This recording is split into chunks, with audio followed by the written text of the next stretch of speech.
Anne Soupac est une figure dans le catholicisme qui a eu des positions très intéressantes, que nous invitons en tant que femme catholique, chrétienne, dans le cadre du cycle de nos conférences. Et comme on disait avec des amis, il y a une dizaine d'années, on avait fait une première conférence avec des femmes, et en disant les choses ont changé, ont évolué. Donc c'est le signe que les choses avancent peu à peu, avec le temps nécessaire dans l'évolution. Et voilà. Bonsoir, Anne Soupac, bienvenue chez Cordoba. C'est un vrai plaisir pour l'équipe de Cordoba de vous recevoir pour cette deuxième conférence de notre cycle consacré aux femmes dans les religions monothéistes. Comme vient de le rappeler Michel, après Iris Ferreira, femme rabbin auprès de la communauté juive de Strasbourg, nous vous recevons Anne Soupac. Madame Soupac, on vous présente tour à tour comme une essayiste, une journaliste, une théologienne, une personnalité militante de la gauche chrétienne. Mais le grand public vous connaît surtout pour avoir, en 2020, déposé votre candidature à la fonction d'archevêque de Lyon, primat des Gaules, pour succéder au père Barbarin. Et vos nombreux et solides ouvrages militants ou historiques rendent votre action plus efficace encore, véritablement un éveil des consciences devant l'invisibilité des femmes dans l'Église catholique. Le pape François fait-il un peu plus de place aux femmes dans l'Église? Plus généralement, quelle est votre perception des évolutions du rôle laissé aux femmes dans ce cléricalisme structurel d'une Église catholique en 2022? Anne Soupac, à vous la parole. Alors, je ne suis pas plus de gauche que de droite. Hein. Je n'appartiens pas à cette génération qu'on a appelée les catholiques progressistes dans les années 70, 80, 90. C'est une génération qui a été très, très marquée par l'engagement social, avec raison et mérite, mais ça n'est pas la mienne, c'est tout. Moi, j'arrive après et je vois les choses, j'espère profiter de des portes que cette génération a ouvertes, tout en étant un peu placée ailleurs. Voilà, c'est tout, cette petite précision. Alors, vous m'avez demandé ce que le pape François pouvait nous laisser espérer. Alors, je crois que le pape François est empêché de faire tout ce qu'il voudrait, empêché par une grande frange conservatrice, surtout parmi la haute hiérarchie. La résistance vient de là. Il est empêché par ce clan conservateur, essentiellement américain, mais pas seulement. Et ce monde agite la menace d'un schisme et la question des femmes est la question clivante par excellence. C'est ce qui s'entend. Si vous touchez à la question des femmes, on fait la rupture. Voilà. Donc vous voyez, les femmes sont prises en otage dans le monde catholique en ce moment. Elles sont prises en otage sur la question d'une évolution ou pas. Alors, le pape François a une idée très précise de ce à quoi il voudrait arriver. Il ne souhaite pas l'ordination des femmes.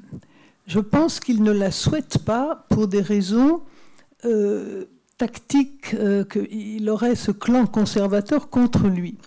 Mais il voudrait leur confier des responsabilités au titre de leur baptême. Et c'est ce qu'il a fait depuis 18 mois. Il a nommé 3 femmes, effectivement, une française et deux hispanisantes, je crois, à des postes de responsabilité dont l'une aura un droit de vote au synode.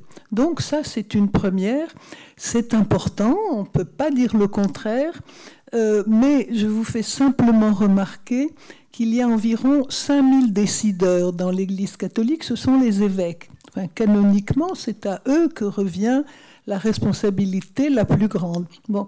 Donc sur 5000 évêques, nous avons 3 nominations de femmes.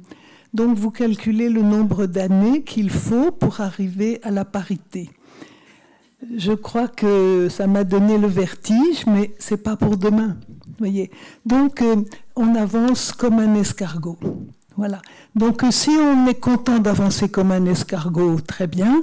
Moi, je dis que je trouve ça dérisoire, même si je suis en partie d'accord avec lui sur le fait que je ne crois pas opportun d'ordonner des femmes en ce moment. Je crois que le ministère ordonné, le ministère du prêtre, est dans une crise si profonde que ça ne sert à rien d'y mettre des femmes. On ne fait que redoubler le problème et exposer ces femmes qui seront très observées. On ne fait que les exposer à ce qu'elles se cassent la figure parce que le droit canon est mal fichu. Voilà. Le droit canon dit dans son article 1008 que le ministère ordonné est d'institution divine. Je rêve quand je vois ça, je rêve. Bon, est-ce que je fais un raccourci? Est-ce que les abus sont d'institution divine? Non. Bon, donc il y a quelque chose qui ne va pas. Ce sont des hommes qui ont décidé que c'était d'institution divine. C'est de la folie de dire que le ministère ordonné est d'institution divine. Voilà, moi je trouve que c'est de la folie. Donc je considère que ce n'est pas raisonnable aujourd'hui de demander l'ordination des femmes. Nous, au comité de la Jupe dont je m'occupe, nous avons effectivement demandé l'égalité. Nous voulons la même chose que les hommes, mais nous n'insistons pas sur la question de l'ordination pour la raison que je viens de vous donner. Donc je crois effectivement qu'il faut déconnecter. C'est une question un peu complexe, mais vous la comprenez certainement, vous l'avez rencontrée déjà.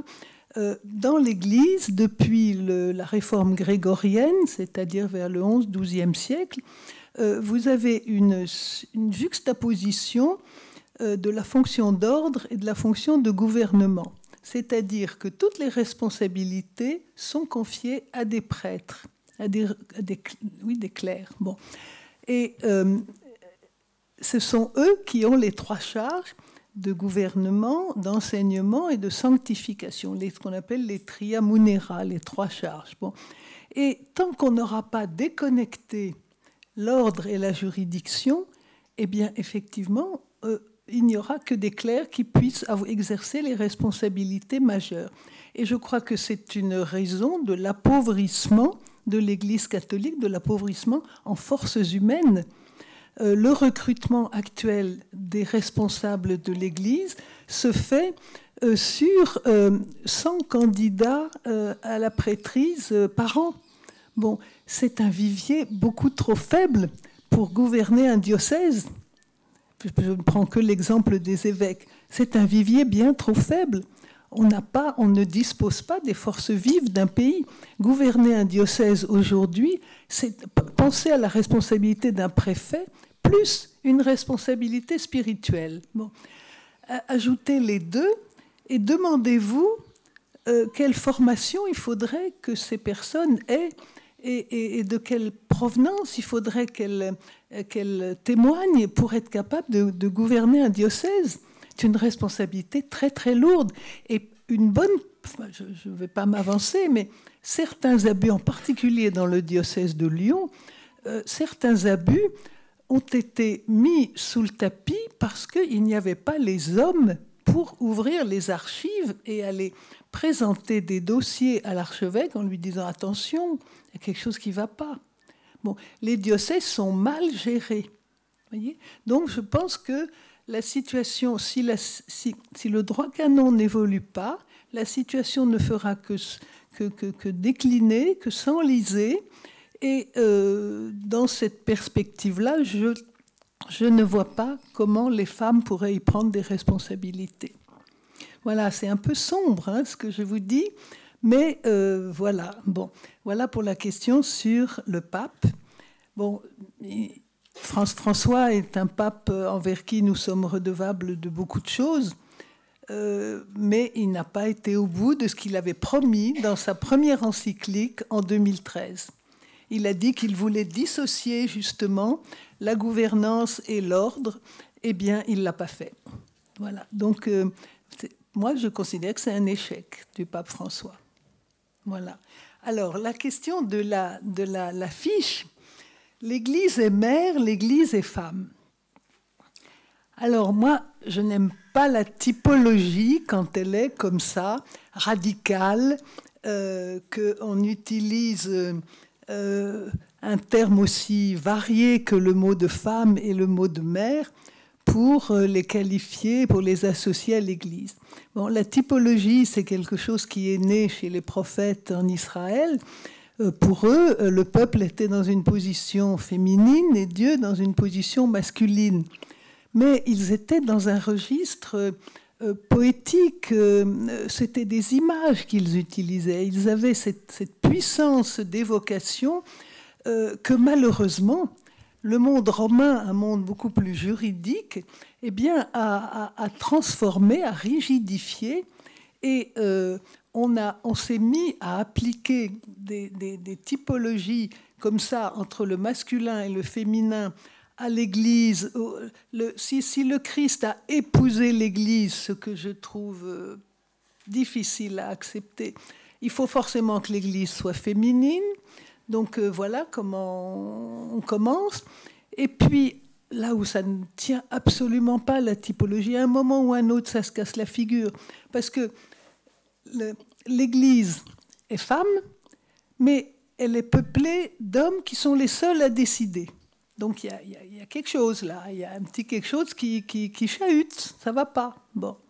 Donc vous voyez, moi je déteste cette typologie radicale qui disent rien tout en voulant tout dire.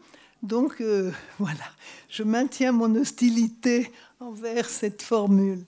Mais le pape François a fait très attention à avoir moins de formules choquantes que ses prédécesseurs. Mais j'y reviendrai à ça. Bon. Est-ce qu'il y avait une autre question ? Bon, alors je me permets de rentrer dans le sujet que vous m'avez proposé. Je voudrais le faire, puisque le titre était quand même très large, je voudrais le faire avec trois flashs sur trois problématiques différentes. La première, je voudrais revenir sur nos premiers parents. Nos premiers parents. Je voudrais un petit peu qu'on regarde le récit de Genèse 2, de la création de l'homme et de la femme. Le deuxième temps, je voudrais faire aussi un regard sur l'attitude de Jésus envers les femmes. Et le troisième temps, je voudrais vous parler de l'attitude de Jean-Paul II envers les femmes. Voilà, donc je commence. Vous me donnez une quarantaine de minutes ? Merci. Alors, le titre que je donne à ce rappel des premiers parents, je les appelle nos premiers parents, ces héritiers. Alors ça choque un peu parce que ce sont les premiers. Comment peut-on dire que ce sont des héritiers ? Eh bien, on peut le dire parce qu'il y a un trait de récit que très rarement on souligne, c'est que ces récits sont des récits sans témoin. Qui était là au moment de la création par Dieu de l'homme et de la femme ? Par définition, personne. Bon. Eh bien, ce récit, cette absence de témoin, ça donne à penser. C'est pareil pour l'Annonciation. Ça me fait beaucoup travailler, ça. Le récit sans témoin, c'est un récit qui doit nous questionner beaucoup, beaucoup. Qu'est-ce qu'il dit ? Eh bien, il parle des rédacteurs. Il parle des rédacteurs. Bon, les rédacteurs se sont représentés le monde et son origine de cette manière. Bon. Et comme ce récit de Genèse 2 a été extrêmement interprété, eh bien, on l'a fait parler au fur et à mesure qu'on rentrait, qu'on avançait dans l'histoire. On l'a fait parler au 1er siècle, on l'a fait parler dans le monde juif, on l'a fait parler au Moyen-Âge, on l'a fait parler au 19, au 20e, au 21e siècle. C'est pour ça que je dis que nos premiers parents sont nos héritiers. C'est-à-dire qu'on leur fait porter toute la vision du monde qu'on a. Et en accumulant l'histoire, toute l'histoire des siècles. Vous voyez ? Bon. Alors, je pense que cette caractéristique d'être des récits sans témoin et des récits qui témoignent de notre histoire, c'est quelque chose qui doit majorer le respect que nous avons pour ce récit et les autres du même genre, beaucoup plus que de les minorer. Bon, je pense qu'un récit comme celui de Genèse 2, c'est des récits de type archétypal, nous projetons sur eux ce que nous imaginons être nos premiers parents, nous nous les imaginons comme ça, et nous faisons état de leurs attitudes dans notre vie de foi, nous parlons d'eux, nous voilà. Donc ils ont une grande importance. Bon. Et je pense que ce serait une grande faute. Le créationnisme américain est une faute majeure contre l'esprit, parce qu'on est loin d'être dans un récit historique. Vous le savez très bien, mais il y a encore des gens à qui il faut le dire. Et ce sont au contraire des récits qui sont hautement symboliques, mais le pouvoir du symbolique est considérable. Alors, ils sont très importants parce qu'ils fédèrent. Ce sont des récits qui nous fédèrent. Si on lisait comme ça en public le récit de Genèse 2, eh bien, imaginons que nous l'ayons lu ce soir, eh bien, vous avez un niveau horizontal, vous avez une assemblée qui écoute ce récit, et en même temps, on remonte jusqu'aux origines. Vous avez l'axe de l'espace et l'axe du temps qui se rejoignent. Donc vous voyez, ce sont des récits qui ont beaucoup de puissance. Voilà, je voulais attirer votre attention là-dessus. Jamais ces récits, sauf si, je ne sais pas quoi, mais ces récits n'ont pas vocation à être démodés. Voilà, ce sont des récits dont nous avons vraiment beaucoup besoin. Alors, je vais un petit peu le commenter. Alors, dans le second récit, vous savez qu'il est question d'un dieu potier qui modèle l'être humain avec la glaise. Donc, l'être humain est une réunion de matière et d'esprit, puisqu'il est animé par le souffle. Bon. Il est dans un jardin, il a tout à lui, sauf l'arbre de la connaissance du bien et du mal, dont il ne doit pas manger sous peine de mort. Donc, vous voyez, il y a un interdit là-dedans. Arrive alors le serpent. Bon. Le serpent, c'est une créature humaine, il ne faut pas en faire un diable. Ce n'est pas le diable. Le serpent, il appartient à un autre monde, c'est le plus rusé des animaux de la terre, mais enfin, c'est un animal qui est de notre côté, si on peut dire. Bon. Et le serpent déforme les propos du Créateur. Il dit que tous les arbres seraient interdits. Il le fait sous forme de question. Il espérait bien que le premier couple répondrait que oui, tous les arbres sont interdits sauf un, mais il a une manière, si vous voulez, d'étendre l'interdit qui est déjà trompeuse en elle-même. Bon. Alors la femme cueille le fruit, le mange, le donne à son mari, mais qu'est-ce qui se passe à ce moment, si vous vous en souvenez? Eh bien simplement, ils découvrent qu'ils sont nus. Ils découvrent ça, et ce qu'ils voient, c'est leur faiblesse. C'est leur faiblesse. Bon. Et le soir, quand Dieu les questionne, à la brise du soir, eh bien chacun dit c'est l'autre, et la femme dit c'est le serpent. Donc le Dieu créateur condamne le serpent à ramper, condamne la femme à accoucher dans la douleur et condamne l'homme à peiner dans les travaux des champs. Bon. Et vous avez, dans ce récit, vous avez plusieurs facettes qu'il faut retenir, je crois. Vous avez la grande dignité de l'être humain. Il est modelé par la terre, mais aussi par le souffle divin, donc la main même de Dieu. C'est un Dieu qui est bon, puisqu'il donne le jardin. C'est un lieu enviable. Quand on vit au Moyen-Orient, un jardin, c'est enviable. Bon. Et il donne un interdit. Alors, qu'est-ce que c'est que cet interdit? Eh bien, c'est là où ce récit, avec ses énigmes et d'une richesse inépuisable, on peut dire que c'est l'interdit de l'inceste, mais ça n'est pas dit. Donc, la porte n'est pas fermée à autre chose. Bon. Mais le couple n'a pas écouté, le couple a désobéi, mais je voudrais vous faire remarquer que le mot de péché n'est pas prononcé dans ce récit. Est-ce que vous vous souvenez de l'endroit où apparaît le mot de péché dans le texte biblique?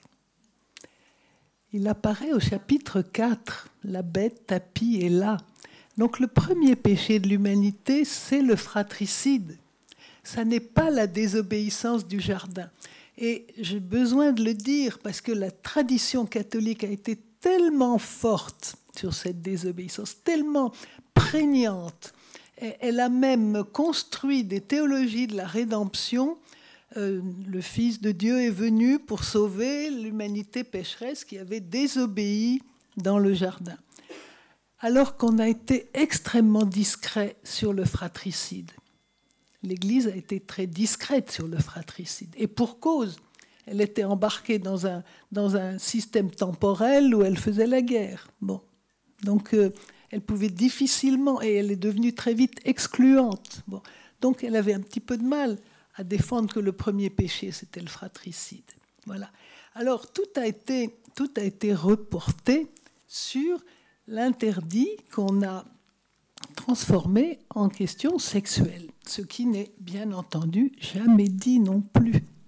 Jamais dit, mais vous touchez là aussi du doigt l'une des bifurcations de l'Église catholique par rapport au récit fondateur. Bon. Alors, j'avance un peu, je voudrais vous parler du leurre extraordinaire qui s'est passé autour de l'interprétation du mot Adam.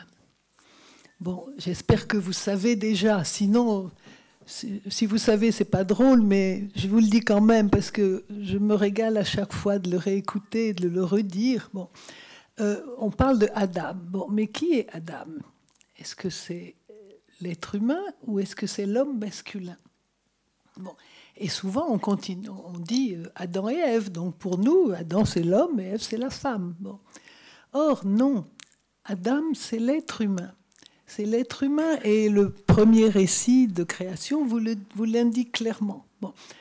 Donc là, il y a une entourloupe parce que Dieu vit que l'être humain était pas bon qu'il soit seul. Dieu fait tomber une torpeur et au réveil, ils sont deux. Voilà le vrai récit, voilà la vraie interprétation du récit. C'est que Adam, c'est l'être humain et le Créateur a renoncé à son premier projet. Comme disent les interprètes juifs, il s'est trompé. Et je suis bien contente d'entendre ça. Il s'est trompé, il a refait sa création. Et comme dit Rachi, il a coupé l'être humain en deux, et au réveil, il y avait deux êtres, l'un en face de l'autre. Et vous avez peut-être pris conscience qu'on cite la femme, parce que l'homme dit pour l'heure, c'est l'os de mes os, la chair de ma chair, mais on ne nous a pas raconté la création de l'homme. Elle est prise dans la pliure du texte, mais elle n'est pas racontée. Mais on sait simplement que voilà, ils sont deux. Bon. Voilà. Donc, dès les lettres de Paul, cette justesse d'interprétation est recouverte par une interprétation androcentrée, c'est-à-dire qui met l'homme en premier, puisque Paul dit l'homme a été créé en premier et la femme en deuxième. Je crois que c'est dans la lettre aux Corinthiens. Bon. Donc, l'Église catholique a vécu pendant 2000 ans là-dessus. D'après ce que j'ai pu lire, le monde juif a été préservé de cette erreur. Mais en tout cas, dans le monde catholique, à Rome, on commence à l'entendre un tout petit peu, mais c'est très amusant. C'est très amusant quand on lit un texte magistériel particulier de Benoît XVI. Ça commence très bien. On dit oui, on sait bien que c'est Adam, c'est l'être humain. Et puis 3 lignes après, c'est oublié. On repart sur les anciennes interprétations. Bon, donc c'est un peu gros. Alors c'est grave parce qu'il y a des conséquences pratiques derrière ça. Le Seigneur Dieu, le Créateur, dit « Je vais lui faire une aide qui lui soit assortie ». Bon. Alors, c'est l'aide de qui? C'est l'aide de qui? Eh bien, c'est évident, si Adam, c'est l'être humain en général, l'aide, elle est mutuelle. Chacun est l'aide de l'autre. Chacun est l'aide de l'autre. Eh bien, pour l'Église catholique, non. Non, bien sûr, Jean-Paul II a dit, bien sûr, l'aide peut être mutuelle aussi, ça ne fait pas de mal, l'aide mutuelle. Bon, mais d'abord, c'est la femme qui est l'aide. Elle est faite pour ça. C'est sa vocation, la femme, c'est l'aide. Et alors Benoît XVI continue en disant « C'est bien pour ça qu'elle est faite pour le mariage. » Voilà, c'est tout. Elle est faite pour le mariage. Voilà. Puisqu'elle est faite pour aider, elle est faite pour le mariage, dans une relation de complémentarité, où c'est toujours la femme qui est le complément de l'homme, mais jamais l'homme qui est le complément de la femme. Voilà. Donc on construit les entourloupes les unes à la suite des autres. Voilà. Donc vous voyez que j'ai fait une incursion dans quelque chose qui devrait revenir à la pensée juive, mais je le fais parce que les conséquences pour le monde catholique ont été si nombreuses que je ne peux pas laisser ça sans soulever le couvercle de cette parole d'origine. Pareil pour la côte. Bon, alors la côte, c'est pas très glorieux pour la femme d'être un 32e de l'homme. Hein. Bon, c'est pas terrible. Hein. Bon. Sauf que là, je me laisse contredire si je me trompe. Le mot qui a été traduit par côte signifie aussi côté. C'est le mot tsela qui est utilisé pour désigner les deux côtés de l'arche d'alliance. Bon. Donc, on est dans tout à fait autre chose. Donc, vous avez un couple qui est à part égale dans l'interprétation de ce texte de Genèse 2. Vous avez un côté et l'autre côté de l'arche d'alliance, c'est le couple. Le couple est une image de l'arche d'alliance. C'est pas rien. C'est magnifique. Eh bien non, on nous a donné un 32e de côte de l'homme. Voilà. Alors, je passe au deuxième volet. Je voudrais parler de Jésus. Jésus et les femmes. Bon. Alors ça, c'est un haut lieu. C'est un haut lieu de toute la culture occidentale, je crois. Jésus n'a jamais, dans un monde qui était pourtant pas tendre envers les femmes, Jésus n'a jamais fait exception de sexe, de genre. Bon. Il a considéré les femmes comme des êtres humains. Il a vraiment écouté le Adam. Bon. Il les a considérés comme des êtres humains à part entière. Bon. Jamais il ne leur dit « Oh là là, il est tard, qu'est-ce que tu fais ici ?» en s'adressant à une femme. « Qu'est-ce que tu fais ici? Mais ton mari va se plaindre, rentre vite chez toi. » Jamais Jésus ne dit ça. Jamais. Bon. Jamais il ne se soucie du genre de la personne qu'il a devant lui. Bon. Et il les considère, je dis souvent que Jésus a presque, c'est un peu un raccourci, mais il y a beaucoup contribué. Jésus a inventé les droits de l'homme en inventant les droits des femmes. Bon. Parce qu'effectivement, il leur a donné la même place qu'aux autres, qu'aux hommes. Bon. Et ces relations avec les femmes ont toutes été constructives. Il n'y a pas de relation de querelle avec les femmes. Bon. Alors, il y a eu des femmes qui lui ont été hostiles, comme Hérodiade et Salomé, mais il ne les a pas vues. Et elles ont surtout sévi envers Jean-Baptiste. Bon. Donc, Jésus et les femmes, c'est une affaire qui marche bien. Alors que Jésus et les hommes, c'est très souvent en rivalité. Très souvent. Ah, tu dis ça, mais moi je te dis que... Et puis bon, vous savez toutes ces querelles qu'il y a eu, ces contestations autour de la loi en particulier. Avec la femme, vous n'avez jamais ça. Alors, on peut dire, si on est très, très, très méchant, on peut dire, évidemment, elles ne connaissent pas la loi, donc il n'y a pas de sujet. Il n'y a pas de sujet. Bon. Mais d'ailleurs, c'est sans doute pas vrai, elles la connaissaient bien, parce qu'elles en subissaient parfois les règles d'impureté qui étaient difficiles à vivre. Bon. Donc, vous avez des rapports excellents avec les femmes. Bon. Parce que, pourquoi? Alors, les réponses, il y en a sans doute beaucoup. Moi, je crois que tout être humain est attiré par ce qu'il n'a pas. Et je crois qu'une attirance psychologique a favorisé les bonnes relations entre Jésus et les femmes. Bon.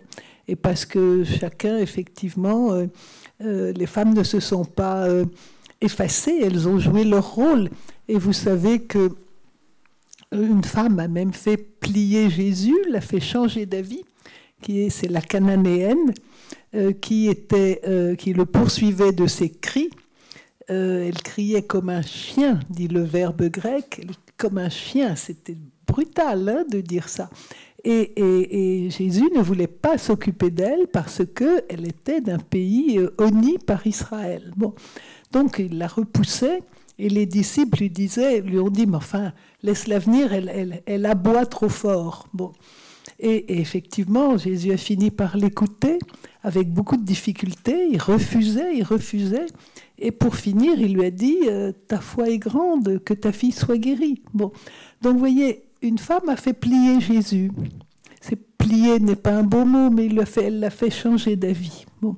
Donc la part des femmes est très importante dans l'Évangile. Et je me souviens, quand j'ai commencé mes études autour de la Bible, donc il y a un bail, eh bien on ne parlait presque pas, on relatait certaines péricopes avec des femmes, mais on ne parlait jamais de ce rapport de Jésus avec les femmes. Parce que dans l'Église catholique, il y a eu une simplification extrêmement drastique. Eh bien, on a dit que les femmes étaient de mauvaise vie.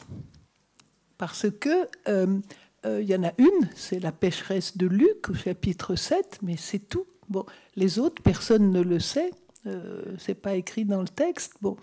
Mais l'Église catholique a noirci les femmes pendant des générations parce que, je crois, tout simplement, il fallait protéger les prêtres.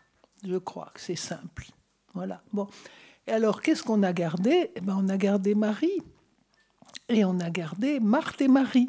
Parce que Marthe et Marie ont offert à la société, en particulier du 18, 19, 20e, ont offert deux modèles de femmes. Marthe a offert le modèle de la mère de famille, vaillante, toujours prête à se retrousser les manches et à aller au fourneau.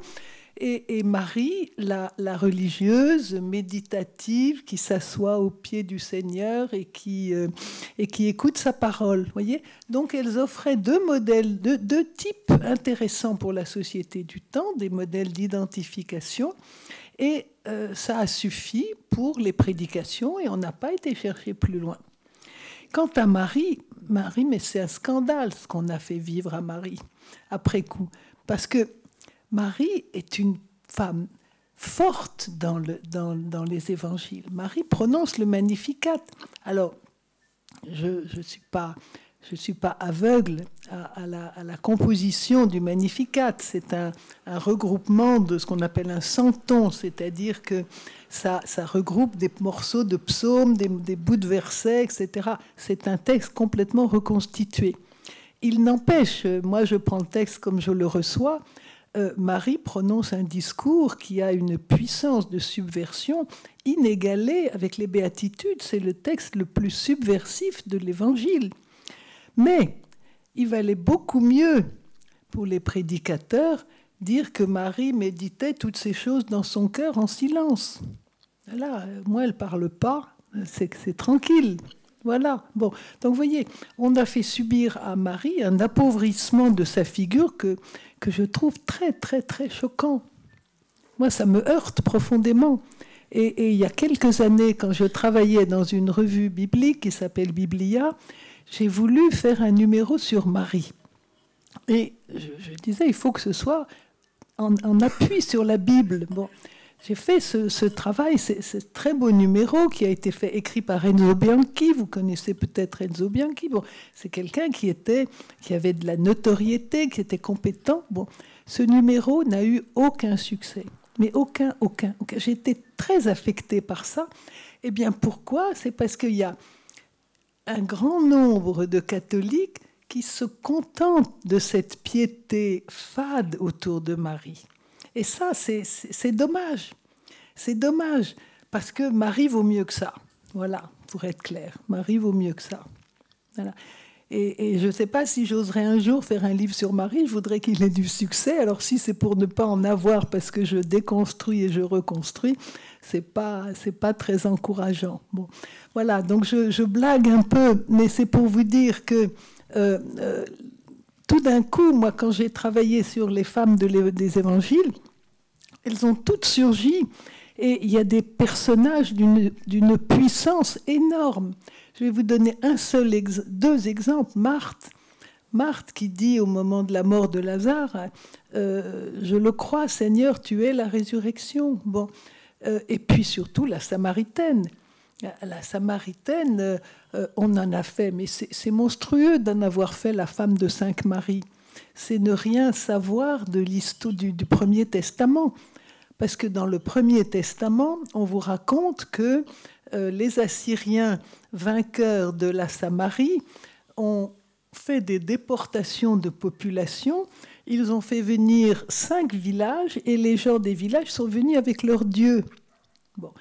Donc ça, c'est écrit dans le livre des rois, il suffit de lire. Bon. Ils sont venus avec leurs dieux. Et quand la Samaritaine parle à Jésus et lui dit « je veux de l'eau », il comprend très bien que c'est de l'eau de l'esprit, c'est l'eau du désir de Dieu. Bon.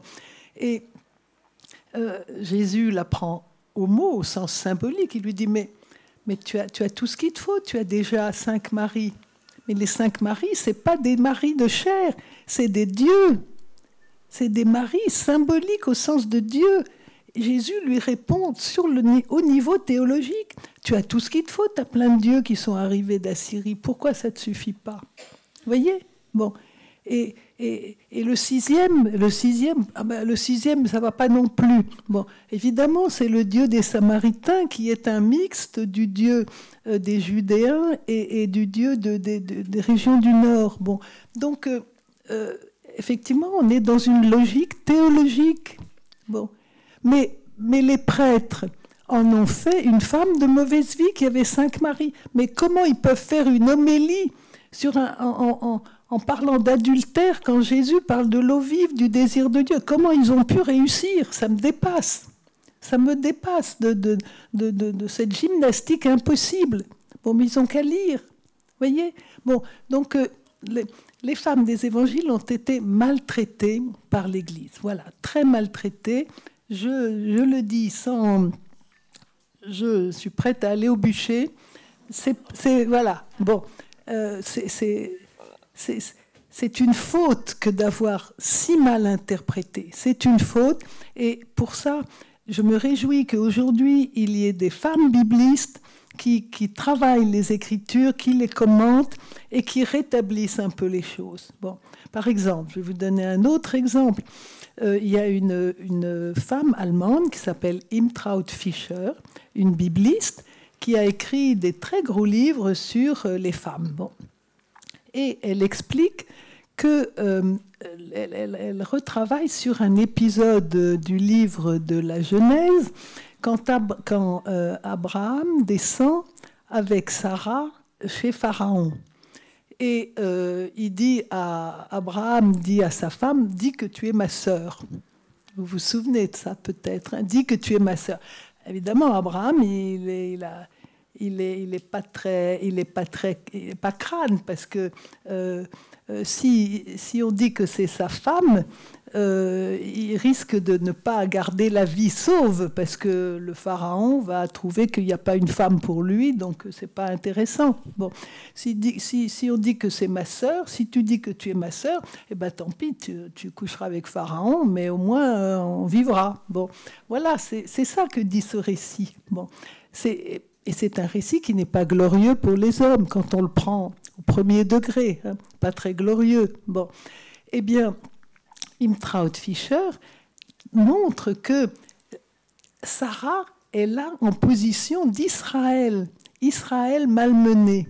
Bon, donc vous voyez, elle réhabilite la figure de Sarah dans sa dimension symbolique. Bon, donc vous voyez, tout ça pour dire que c'est une chance qu'aujourd'hui la Bible soit interprétée par des hommes et des femmes. Voilà, et en particulier les évangiles. Et cette correction du livre des rois pour la Samaritaine dont je viens de vous parler, eh bien, c'est une exégète femme qui l'a sortie des oubliettes il y a 40-50 ans. Vous voyez? Bon, donc, oui, les rapports de Jésus et les femmes sont magnifiques, et il y a des figures féminines de toute beauté. Marthe, même des figures mineures, par exemple, je pense à Anne, et qui sont des figures très construites. Vous savez, Anne, la prophétesse qui vivait dans le temple. Et c'est une femme... vous savez, il y a Siméon, Et puis il y a Anne qui vivait dans le temple. On est au début de l'évangile de Luc. Et on nous dit que Anne parlait de l'enfant à Jérusalem. Bon, c'est une bonne communicante, c'est des métiers à la mode aujourd'hui. Bon, mais il n'y a pas que ça. Elle vient, la petite construction est très finement étudiée. Elle vient de la tribu d'Azer. C'est la tribu la plus éloignée de Jérusalem. Manière de dire que on peut être très loin, mais qu'on peut voir les choses, quand on est de loin, on les voit autrement. Bon. Elle a 84 ans. 84, c'est 7 multiplié par 12. Bon, c'est les 12 tribus multipliées par les 7 jours de la création. C'est-à-dire que tout le créé et tout Israël doit se mettre au service de cet enfant. Donc voilà, elle dit des choses importantes. Bon, et il faut y prêter attention. Vous voyez ? Voilà. Donc on pourrait continuer longtemps sur Jésus et les femmes. Si, il y a Marie de Magdala quand même. Le quand même est de trop. Le quand même est de trop, parce que de Marie de Magdala, j'aimerais dire un mot. Alors ça c'est l'outrage maximal fait aux femmes. Le sort donné à Marie de Magdala, premier témoin de la résurrection, qui voit Jésus au jardin, qui le prend pour le jardinier, qui le reconnaît quand elle est appelée par son nom, qui tient au corps de chair. Enfin, il y a une catéchèse extrêmement riche dans ce récit de Jean 20, vous savez, 20, 11, 18. Marie, là, est celle qui est capable de passer du corps de chair au corps spirituel. Bon, c'est un travail considérable, et c'est un travail qu'on connaît tous quand on a un deuil. Nous sommes invités à passer du corps de chair au corps spirituel. C'est-à-dire que celui qui nous quitte, eh bien, il restera présent avec nous d'une autre manière. Bon, eh bien, Marie fait ce travail. Bon, et à ce titre-là, elle devrait être une figure éminente de l'Église. Bon, et elle devrait justifier la place des femmes pour aujourd'hui. Eh bien non, non. Alors que jusqu'au XIVe, XVe siècle, on a des vitraux où on voit Marie en chair. Donc Marie prêchait. Donc vous voyez, on a quand même un sacré recul en ce qui concerne les femmes. On arrive aujourd'hui à une situation qui est beaucoup plus resserrée qu'elle n'a été au premier millénaire, par exemple. Bon. Donc, ce n'est pas satisfaisant. Voilà. Bon, j'ai terminé avec le second volet sur lequel on pourra revenir si vous avez envie de le faire. Et je voudrais mettre le troisième projecteur sur l'attitude de Jean-Paul II. Voilà. On a parlé de François, on a souligné les efforts qu'il essayait de faire. Mais quand vous verrez ce qu'a fait Jean-Paul II, vous comprendrez que François a besoin de faire des efforts, parce que la cause des femmes a beaucoup, beaucoup reculé avec Jean-Paul II. Voilà. Alors vous allez me dire, elle ne peut pas reculer, ça n'a pas changé statutairement. Eh bien si quand même. À Vatican II, vous avez eu des paroles assez fortes sur la place des femmes. Dans Gaudium et Spes, on disait que les critères de genre ne devaient pas être discriminants. Bon, dans Gaudium, Vatican II prend position contre toute forme de discrimination fondée sur le sexe. C'est quand même important, vous voyez. Bon, et Paul VI était un homme assez ouvert, il avait des positions traditionnelles, mais bon, on pouvait imaginer que ça se passerait mieux avec Paul VI si Paul VI avait vécu plus longtemps. Mais est arrivé Jean-Paul II. Et déjà, Jean-Paul II a empêché Paul VI d'accepter la question de l'avortement. Vous savez que c'est Jean-Paul II qui a insisté auprès de Paul VI pour qu'on promulgue l'encyclique Humanae Vitae en 1969 contre l'avis de la commission spécialisée que Paul VI avait réunie. Donc on doit l'interdiction de la contraception à Jean-Paul II. Voilà. à la suite des pressions qu'il a fait. Bon. Et de l'avis des sociologues, des historiens, ça a été un facteur considérable de départ des femmes. Bon, là, il y a eu une rupture très très nette et beaucoup de femmes sont parties. Beaucoup de couples ont été aussi heurtés par ça. Bon. Donc, Jean-Paul II commence déjà à infléchir la question de l'évolution de l'émancipation des femmes. En fait, c'est un tournant que Jean-Paul II n'a pas voulu prendre, le tournant de l'émancipation des femmes. Parce que toutes les mesures qui ont été faites en faveur des femmes, prenons l'exemple de la France simplement, elles datent des années 70, 80, 90. Bon, eh bien, c'est le moment, Jean-Paul II est arrivé en 78, c'est le moment où effectivement l'Église n'a pas suivi ça. Elle ne s'est pas inscrite dans ce courant émancipateur. Bon. Alors, Jean-Paul II a suivi, il avait dans le collimateur les 4 grandes conférences qui ont été organisées par les Nations Unies sur la question des femmes. Des conférences qui se sont terminées en 1995 par une conférence dont vous avez peut-être vu les comptes rendus, qui s'est terminée à Pékin. Bon.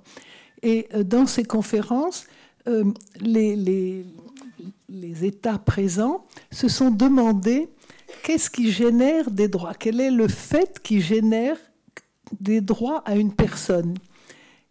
Tous les pays quasiment ont répondu, c'est le fait d'être un être humain. Et quelques pays, souvent des pays dictatoriaux, et le Vatican ont répondu non, non, les droits viennent selon le sexe. Vous mesurez l'écart. Si je suis un être humain, pour tous les États, j'ai droit aux mêmes droits, mais si je suis au Vatican, non. Les droits dépendent du sexe. Bon. C'est déjà une restriction fondamentale. Bon. Et Jean-Paul II a écrit plusieurs documents à ce moment-là pour essayer d'éviter de tempérer l'influence de cette dernière conférence sur les femmes à Pékin. Bon. Alors, il y avait déjà eu une encyclique, je ne sais pas si c'est une encyclique ou une exhortation, il y avait eu Inter Insignores de Paul VI, qui disait qu'on n'était pas capable de prendre position sur l'ordination des femmes. Ce n'est pas qu'on ne voulait pas, mais on n'avait pas tous les éléments. Donc, on avait refermé le dossier. Bon. Mais Jean-Paul II a voulu insister. Et il a publié en 1994, donc vous voyez, 1 an avant la conférence de Pékin, il a publié Ordinatio Sacerdotalis, où là, il dit tout à fait autre chose. Il dit c'est la volonté de Dieu qu'il n'y ait pas de femmes prêtres. Ce n'est pas du tout la même chose. L'Église, je vous cite, l'Église n'a en aucune manière le pouvoir de conférer l'ordination sacerdotale à des femmes. Et cette position doit être définitivement tenue par tous les fidèles. L'Église n'a en aucune manière le pouvoir de conférer. Ça veut dire qu'elle fait parler Dieu. Si l'Église ne peut pas décider ça toute seule, ça veut dire qu'elle fait parler Dieu. Bon, moi je trouve que ça s'appelle de la manipulation. C'est de l'instrumentalisation. Dieu dit, Dieu veut que, Dieu a décidé que... Voilà, c'est un discours qu'on connaît, dont on essaye de se passer quand on est un peu conscient des enjeux qu'il y a derrière, mais c'est le discours qu'a tenu Jean-Paul II. Bon. Et la conclusion de ce développement que je vous cite, c'est que le sujet ne justifie pas le débat, c'est-à-dire que le débat sur la question de l'ordination des femmes est interdit. Comprenons bien. Le débat est interdit, le débat public. C'est pour ça que les évêques sont prudents avant de prendre position. Alors vous en avez quelques-uns qui prennent position. Je pense à l'évêque de Luxembourg, dont le nom m'échappe, qui a dit clairement, je pense au chemin synodal allemand, où on dit clairement qu'on veut arriver à l'ordination. Bon, mais ces positions, elles ont été, comment vous dire, elles ont justifié des mises à l'écart de certains évêques pour les avoir tenues. Bon. Donc, c'est simple, on interdit le débat. Donc, voilà, la question est réglée. Hein, donc, ça, c'est Jean-Paul II. Hein. Alors, en 1995, il a écrit effectivement une lettre aux femmes. Et dans cette lettre aux femmes, c'est là qu'il soutient que l'aide, c'est la femme. L'aide de Genèse 2. Là, il dit, l'aide, c'est depuis... Voilà. Le verset de Genèse, il n'est pas bon que l'homme soit seul, c'est le fondement de la vocation de la femme. La femme a une vocation. Et la vocation, c'est l'aide. Et elle est plus précisément définie comme le mariage et la vie parentale, les enfants. Bon. Mais à côté de ça, l'homme n'a pas de vocation. Est-ce que vous vous rendez compte de la différence de traitement? L'homme n'a pas de vocation, l'homme est libre. L'homme est sans pourquoi, comme tout être libre. Mais la femme, elle a un pourquoi. La femme, elle est faite pour. Ça, ça m'en coupe la voix. Je pourrais m'arrêter tellement ça me met en colère. La femme, elle est faite pour quelque chose. Alors que vous, dans votre existence, vous disiez « je suis faite pour ceci, je suis faite pour cela », c'est légitime, c'est votre choix. C'est tout à fait légitime. Mais qu'une norme est réinstallée dans les Écritures, ose vous dire « vous êtes faite pour le mariage », là, vous claquez la porte ou vous poussez un gros coup de gueule. Voilà. Mais c'est insupportable. Cette manière d'assigner les femmes à une vocation, c'est pas possible. Encore une fois, c'est un choix personnel, légitime, mais ça ne peut pas être normé. On ne peut pas supporter que quelqu'un vous dise ce pourquoi vous êtes fait. Au XXIe siècle, c'est pas possible. Voilà. Donc, je continue avec cette même idée. Le pape dit « C'est en se donnant aux autres dans la vie de tous les jours que la femme réalise la vocation profonde de sa vie. » En se donnant aux autres dans la vie de tous les jours que la femme réalise la vocation profonde de sa vie. Et le cardinal Ratzinger ajoute dans la lettre aux évêques de 2004, alors là il faut bien se tenir, hein. La femme garde l'intuition profonde que le meilleur de sa vie est fait d'activités ordonnées à l'éveil de l'autre, à sa croissance, à sa protection. Cela développe en elle le sens et le respect des choses concrètes, qui s'opposent aux abstractions souvent mortifères pour l'existence des individus et de la société. Donc vous voyez, il y a un petit coup de séduction. Les abstraits, ils font que des bêtises, mais vous, au moins, vous êtes concrète. Voilà, bon. Quand on entend des platitudes pareilles et qu'on se dit que c'est un pape, voilà, bon, ça tient pas la route, quoi, c'est tout. Bon. Donc, je continue avec ce que dit Jean-Paul II.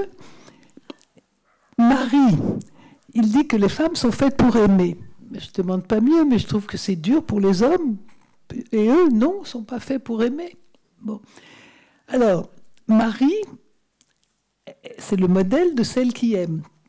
Vierge et mère à la fois. Bon, là, ça pose aussi un petit problème. Mais Marie, qui réalise, là je cite, la plénitude de la perfection de ce qui est caractéristique de la femme. Voilà, il pose Marie en modèle de la femme. Ça, c'est épouvantable. C'est épouvantable parce que moi, je respecte beaucoup le texte de Luc et Matthieu sur la virginité de Marie. Je crois que ça dit des choses symboliques très, très fortes. Et je ne voudrais pas que nous nous en privions. Mais on ne peut pas donner à des femmes un modèle de vierge et de mère. C'est pas possible. Bon. Donc là, il y a une incompatibilité. Et il faut arriver à accéder au sens symbolique du mot. Mais quand vous répandez dans la nature à des fidèles une injonction pareille, mais on ne comprend pas. Les femmes ne comprennent pas. Ne peuvent pas comprendre. Vous voyez ? Et voilà, c'est Marie, modèle de la femme. Ça, c'est pas possible. Bon. Donc, le différentialisme de Jean-Paul II, oui, je le conteste. Je le conteste fortement au profit d'un universalisme. Je ne dis pas qu'il n'y ait pas de différence entre les hommes et les femmes. Ce n'est pas ça que je dis. Je dis que la différence, elle est dans vos mains. C'est vous qui la créez. C'est vous qui la suscitez. C'est vous qui dites dans une réunion entre amis « Oh, nous, les femmes, on pense comme ci, on pense comme ça. » Parce que ça n'a pas de conséquences. C'est le jeu, c'est la vie. Bon. Mais qu'aucune norme vous descende du ciel en vous disant « Vous devez être vierge et mère à la fois parce que Marie est le modèle des femmes. » Là, ça chahute un peu, quoi. Hein, vous voyez ? Bon, donc, femmes, vous êtes les sentinelles de l'invisible, dit encore Jean-Paul II à Lourdes en 2004. Bon, je veux bien que ce soit un compliment, mais ça veut quand même dire que les femmes, c'est pour l'invisible, c'est pas fait pour le visible. Bon, c'est lourd encore à porter, ça. Bon, donc, je récuse ces assignations. La femme n'est pas faite pour, la femme est libre. Et Dieu sait si je respecte et que j'ai connu des joies par la maternité, mais la femme est aussi libre que l'homme. Donc, ça va pas, ça va pas. Bon. Donc, vous voyez, Jean-Paul II est un séducteur. Il a séduit les femmes, il les a mis dans une cage dorée, mais en fait, il a restreint leur liberté avec ce différentialisme que je viens de vous expliquer et avec cette encyclique, cette exhortation apostolique disant qu'on ne discuterait plus jamais de la question des femmes, sur laquelle on a beaucoup de mal à revenir parce qu'il a verrouillé le terrain. Donc, vous voyez, Jean-Paul II, il n'a pas travaillé en faveur des femmes. La cause des femmes a reculé et je maintiens que le différentialisme a des vices cachés, c'est-à-dire qu'il sous-tend l'inégalité. C'est un argument qui a été utilisé dans la ségrégation contre les Noirs aux États-Unis. « Oh, vous, les Noirs, vous êtes différents, vous êtes des poètes, vous êtes faits pour aller dans les champs, vous n'êtes pas faits pour voter. » Bon, vous voyez, le différentialisme justifie l'inégalité. Voilà. Et moi, je pense qu'il faut aller vers une demande d'égalité. Voilà. Voilà. J'ai terminé. Je ne sais pas où j'en suis de mon temps, mais je vous remercie de m'avoir écouté.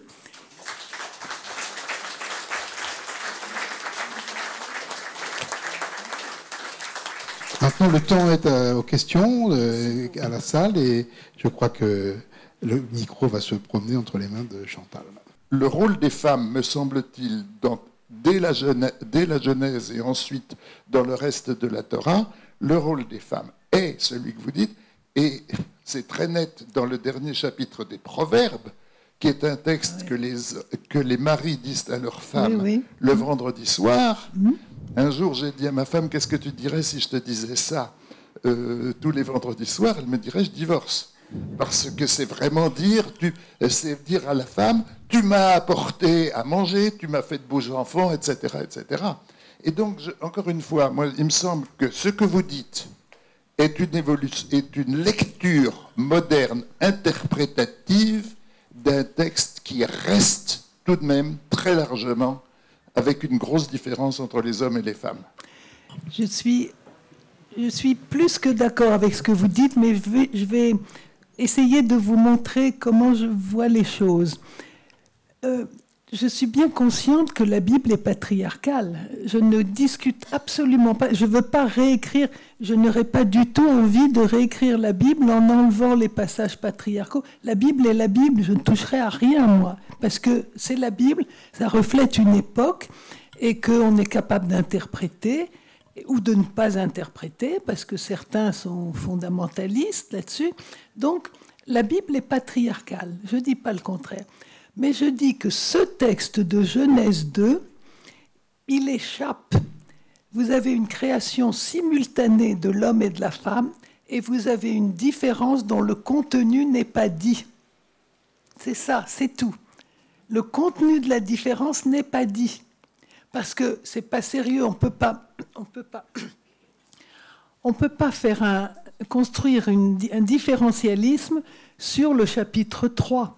Ça ne suffit pas, les grossesses et l'agriculture, parce que dans ce cas-là, tous les hommes seraient agriculteurs aujourd'hui. Or, ça n'est pas le cas. Bon, donc c'est un différentialisme qui est déjà culturellement situé.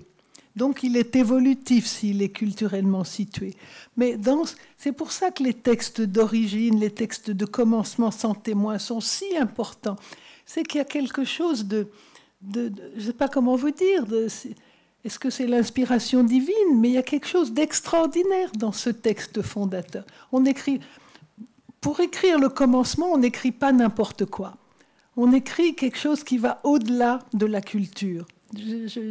J'arrive à cette idée avec vous ce soir. Je l'ai jamais compris avant, mais il y a quelque chose qui dépasse l'imprégnation culturelle pour ce texte-là.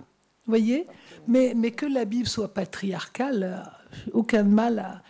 Mais je crois quand même qu'elle a toujours appliqué une égalité devant Dieu des femmes. Oui, bonsoir, merci beaucoup pour votre intervention. Vous avez dit que Jean-Paul II, dans un texte, a dit que Dieu a dit que ce n'était pas possible pour les femmes d'être prêtes, d'être ordonnées, mais en fait, c'est écrit où ? Jean-Paul II dit « l'Église n'a pas le pouvoir d'ordonner des femmes ». Donc, j'interprète, si l'Église n'a pas le pouvoir, c'est seul Dieu qui a ce pouvoir. Si l'Église n'a pas le pouvoir, qui l'a ? Vous voyez, c'est mon raisonnement qui a poursuivi. Mais ce n'est pas la parole de Jean-Paul II, ça. Je ne suis pas claire ? Oui. En creux. Oui, c'est ça. Oui, dans l'encyclique Ordinatio Sacerdotalis de 1994, Jean-Paul II le dit. L'Église n'a aucun pouvoir. Oui, mais est-ce que dans les évangiles, il est écrit que les femmes ne peuvent pas être prêtres ? Mais il n'y a pas de prêtre dans les évangiles. Quand est-ce qu'on découvrira ça ? Il n'y a pas de prêtre dans les évangiles, il n'y a que le grand prêtre. Il n'y a que le grand prêtre, il n'y a pas de prêtre.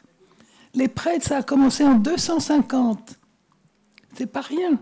Il faut quand même prendre conscience de ça. Donc dans les évangiles, Jésus a choisi 12 hommes. Voilà l'argument très souvent utilisé. Jésus a choisi 12 hommes. Alors pourquoi il a choisi 12 hommes ? Peut-être que vous avez envie de répondre déjà. Parce qu'il y a 12 tribus. Parce qu'il y a 12 tribus en Israël. Donc quand Jésus appelle les 12, il appelle tout son pays.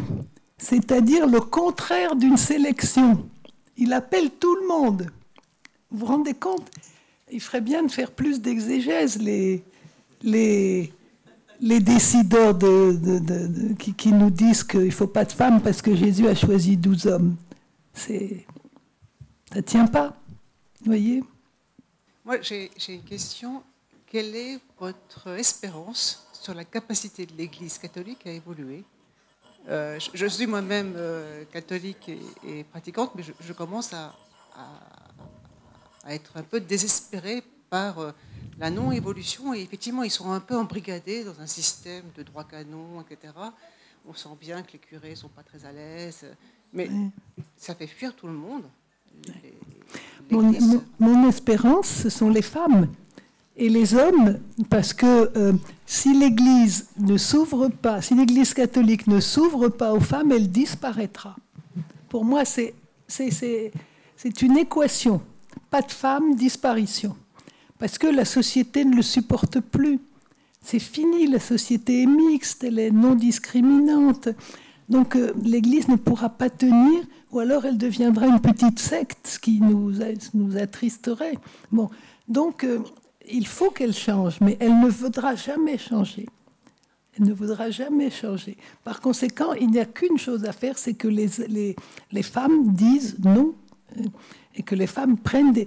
Et la méthode de l'Église, que je partage, parce que je crois que c'est une méthode riche, c'est le témoignage, c'est la preuve par l'exemple.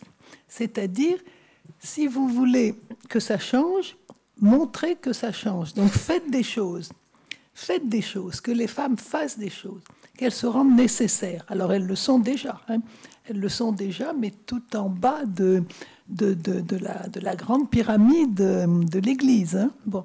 Donc il faut que les femmes prennent des initiatives. Alors par exemple, Toutes Apôtres, dans laquelle je suis aussi, a demandé à la conférence des évêques une commission d'études sur la place des femmes, comme la commission Sauvé. Bon. On a déposé cette demande en juillet dernier. Les évêques ont dit « Oh, c'est très important, ça, il faut qu'on réfléchisse longtemps. » Et ils n'ont toujours pas répondu. On leur a envoyé une petite relance à la Toussaint. Rien. Donc, il va falloir le faire nous-mêmes, la commission. Vous voyez, c'est ça.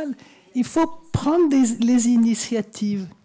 Et là, moi, je souffre de voir la quantité de femmes qui acceptent ce système, qui sont dociles à la consigne de soumission, elles sont des personnages de second rang, elles sont pas méritantes. Petite anecdote, un jour, il y a une communion solennelle dans une église, et il y a un des parents d'une enfant qui va faire sa communion, on a demandé au père s'il voulait donner la communion. Le père dit à sa femme, oh, écoute, ça m'ennuie, j'aime mieux que ce soit toi. La femme dit, bah, d'accord, je vais le faire. Et le lendemain, elle va voir la responsable de la liturgie et elle lui dit, oh, tu sais, mon mari, il n'est pas chaud, c'est moi qui vais le faire. Oh, toi, alors mets-toi au fond, qu'au moins on ne te voit pas.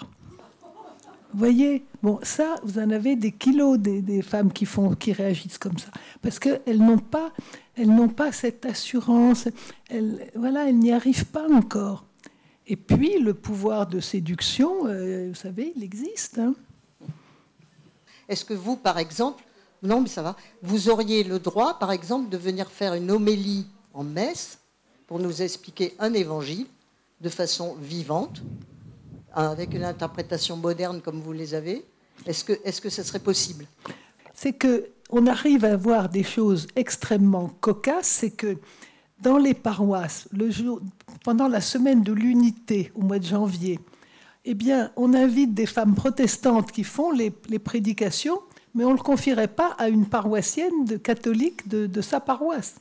C'est quand même un peu tordu. Hein.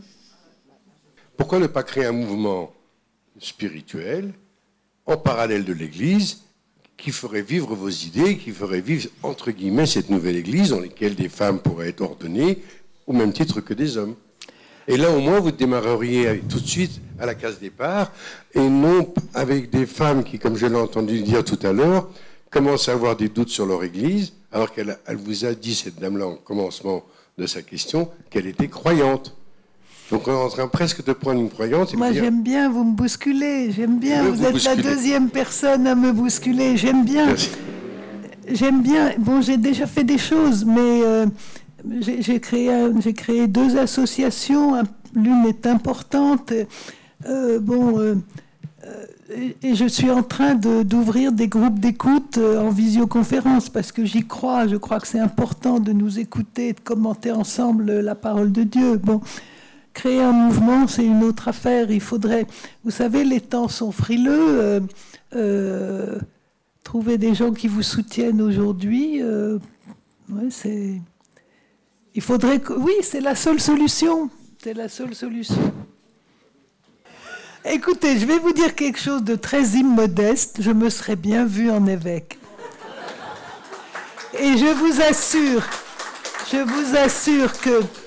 Plein de fois dans ma vie, mais il y a longtemps, je me disais en moi-même, sans jamais penser que je viendrais à candidater, ah, j'aurais fait un bon évêque. Je me disais ça, parce que je porte ça, je porte ce bonheur de porter la parole, bon, et puis de créer une communauté. Vous savez, si Dieu existe, il est dans nos relations humaines, il n'est pas ailleurs. Bon, donc plus on se parle, plus on crée des communautés vivantes, plus on a de chance que l'esprit soit au milieu de nous. Bon, donc c'est important, oui.